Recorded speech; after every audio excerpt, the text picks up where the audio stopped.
Emergency flashlight na magagamit mo na pwede mong dalhin kahit saan. Ito nga pala yung multifunctional flashlight na ginagamit ko rin sa pagka-content mga tol, no? Makikita mo pag pinatay ko to, is napakadilim sa lugar ko, di ba? Wala kang makita. Pero pag binuksan ko to, yan, grabe, napakalakas ng liwanag nito. Pwede mo talaga siyang gamitin as a liwanag mo, no? Parang yung inukuha nito.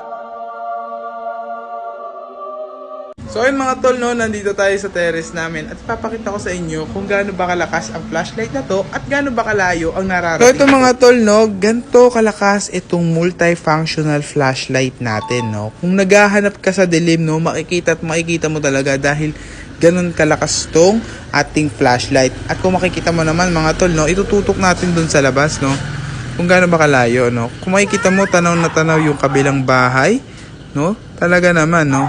Kapag tinanong mo, kita mo rin yung puno roon. Pag pinunta mo doon, kita mo rin yung puno na nandoon. Grabe, napakalakas ng flashlight. At hindi lang yan mga tol, no? Just in case na mag-brand out, no? Makikita mo siya kaagad. Kung makikita mo, is glow in the dark yung body niya, no? So, madali mo siyang makikita sa dilim. Teka, baka akala mo yun lang ang kaya gawin ng flashlight na to. Hindi totoo yan. No, ito nga pala mga tol, no? Kada pindot mo, ayan. Ayan. So, yes. Hindi ko na kailangan sabihin yan, tol.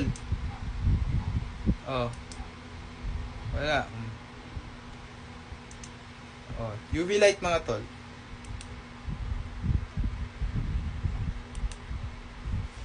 Kaya naman kung gusto mo ng gantong multifunctional flashlight, ilalagay na lang natin ang link natin dyan sa baba.